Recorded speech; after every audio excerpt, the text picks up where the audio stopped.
China this morning, state-run media say Beijing will win any trade war with the U.S. China announced tariffs this week targeting industries like pork, beef, and soybeans that are important in Republican-leaning states. Dean Reynolds is at a pig farm in Tipton, Indiana, one of the many that could be hurt if there's a trade war. Dean, good morning. Good morning. Well, last year, the U.S. exported some $1.1 billion worth of pork to China, and the pork industry supports about 550,000 jobs in mostly rural America, which overwhelmingly supported Donald Trump. I don't think there's any segment of our industry that will escape some financial hard times if we do indeed see a diminished export market. Keith Schuttmer is a pig farmer and Trump supporter. The thought of a possible 25% Chinese tariff on American pork makes him nervous.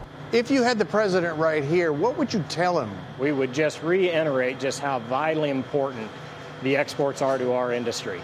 China's tariffs would impact nearly 10% of all U.S. pork exports. Of the top 10 pork-producing states in the U.S., 8 of them voted for President Trump in 2016. Are you reconsidering your support for him? We have to have a trust that he has our best interest in mind. And we just have to believe that there's more to these negotiations that we understand.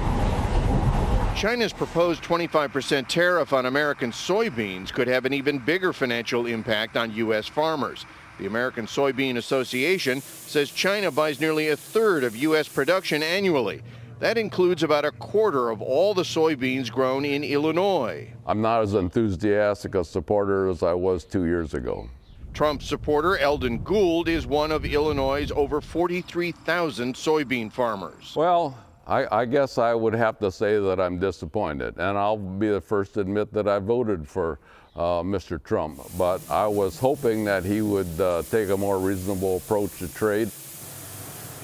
Now, yesterday, the White House economic advisor Larry Kudlow suggested that all this talk about tariffs may just be a negotiating ploy, and the White House, in fact, said the door is open for further talks with Beijing, and that no firm date has been set for the imposition of U.S. tariffs against China. So, Norah, the talk of tariffs may just be threats.